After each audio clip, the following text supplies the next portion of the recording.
Hey guys, welcome to the Step Outside YouTube channel. If you want to see catches like this, stick around, like and subscribe. Here's what's coming up. Hey guys, today we're doing something a little bit different. Fair enough, when you go out fishing, you can throw your line in off the bank, a boat, and of course even a kayak. But have you ever thought about throwing it in off a surfboard? In fact, a stand-up paddleboard. I've done it quite a few times. It's something I love to do. Get your balance going. And of course, in those open areas, it can be a little bit daunting. But we're not doing the creeks, the rivers, the estuaries, or a dam. We're heading offshore. Now, I know at the moment the wind's around 5 to 10 knots in my neck of the woods. The bait fish are balling up and the pelagics, well, they're just jumping out of the water. But before we head out onto the salty brine, let's have a look at the gear. So the tackle side of things when you're on your stand-up paddleboard can differ, but not much from what you'd use on a boat, in the sense that I'm going to keep it around 7 foot. On a boat, you go up to 9'6", go down to the shorter boat rod.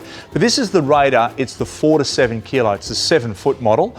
Therefore, I'll be able to flick that lure out nice and easy. But because you're on a stand-up paddleboard, you've got to think that there's a chance that you might fall off, you could lose some gear. Don't want that to happen, but we've also got the combo here at Anaconda. So this is the Sedona XT. It's a really, really good combo. It's got the new C3000 Sedona on there as well. I reckon if we spool that up with around 20-pound Kariki braid, put on some 40-pound or 30-pound fluorocarbon leader, that's going to be the ideal little flick stick to get out there and get amongst it. Let's have a look at the lures. So the lures that we're using here are very effective. If the fish out there are feeding on larger bait, we're going to go for the 40 to 60 gram style lure. And of course, if they're going for something that's a little bit smaller, then you want to go down to the smaller size lure. Really just change the size of the lure to suit the bait fish that the larger pelagics are feeding on. Now on that reel, that 3000 size reel, I want to use around 20 to 30 pound braid. So Kariki braid is effective. It casts super well as well, and I can assure you a little bit of backing on top of the reel, that'll make for an ideal little outfit. The leader that I'm using, 30 pound. Okay, you can go 40 if you wanted to. I don't think that would be a necessity. This will be enough here to pull the fish up on top of the board. Am I using wire? Could there be mackerel? Yes, but I'm not going to use wire. I'm going to stick with this monofilament or fluorocarbon. I'm also going to have with me a pair of pliers in case I need to get that hook out of the fish's mouth. I'm also running, of course, some lip grippers. These float, so if I fall in, they're not going to sink to the bottom. What do we put all this into? A bait bucket. This is from Jarvis Walker. It has a belt, also has a concave little area here that allows you to put it against your waist. You can put all your terminal tackle in there, and of course with those floating lip grippers, they'll hang off the belt. Let's hit the water.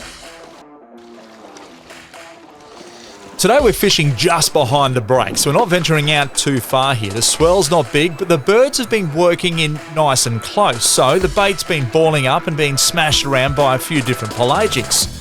Well, take a look at me on this stand-up paddleboard. I'm looking like an elephant trying to balance on a pine cone, but nonetheless, as soon as we cast out, we're straight onto the fish.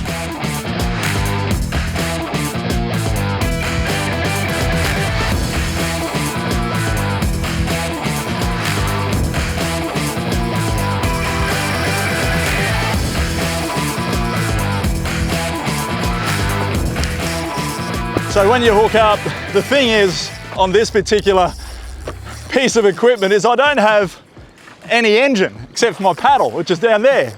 So the fish, he takes me where I want to go. And in this case, into the wind.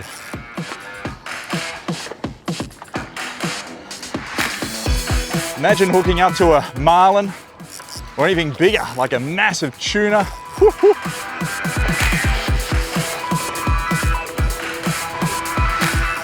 Now this is fun. Come on, baby.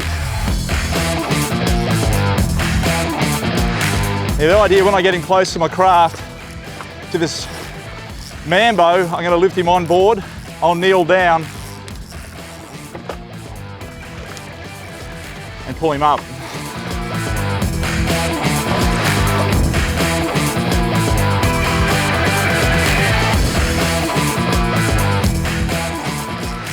Okay, he's close now, so I'm going to kneel down. That way I can just slide him straight up here. See what he is. Now this is a 6 to 8 kilo gear, remember, so it's nice and heavy. Here we go, I've got a leader. Take a wrap.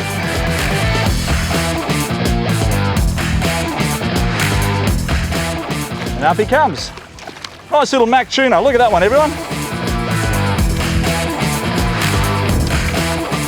What a magnificent little fish.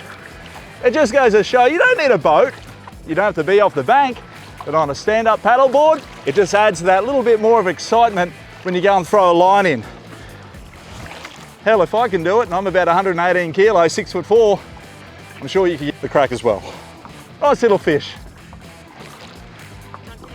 Here you go, champ. Here's a quick tip for you. If you hook onto a large fish, always check that leader line. I'm using fluorocarbon, highly non-abrasive compared to normal monofilament.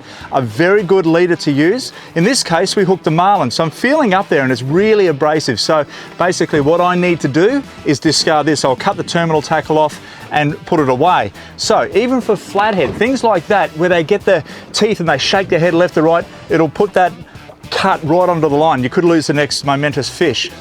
For me, I use these Shimano bags, and in here I keep all my pre-made rigs and traces ready to go, so I can easily chop and change when the fish are on the bite.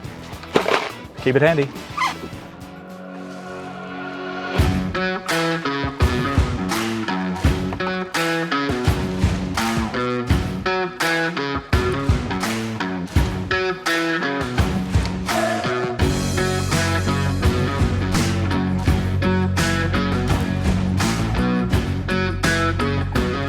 So all we're doing here is just letting this fish take us wherever he wants to go. There are no brakes on this, but it certainly is so much fun.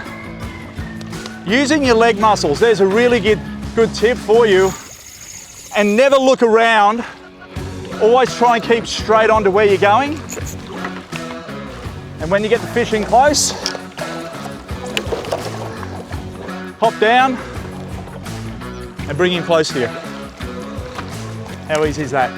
So these fish bleed a lot, okay? So when you take the hook out, the idea is to spear them into the water. Don't just place them in, you've got to spear them in to get that water flowing straight through their gills. Even though there's a lot of blood, I can guarantee he's going straight down to the bottom and back to his mates. I'm sure I saw some mackerel in that school. With the fish bubbling on the surface, it's not long before we get another hookup. In fact, every cast resulted in something on the end of my line. Another Mac tuna. Not precisely the fish that I was after, but still a lot of fun on light tackle. And that 40-gram lure doing exactly what it was meant to do. Hook the fish. The next cast, yep, we're on to serious business. I changed my lure down to a 15-gram gilly profile. The bigger fish, they were smashing those smaller baits around, and this resulted into an absolute screecher. As the fish got closer to the stand-up paddleboard, I could see its colours and the bars. An 8-kilogram Spanish mackerel, prime-eating fish. And I'll tell you what, getting it close, I had to quickly wrestle it. Otherwise, it could have bitten me off. I had no wire. Quickly subdued it before tying it down to the craft. From there, the hunt was on for that school of fish.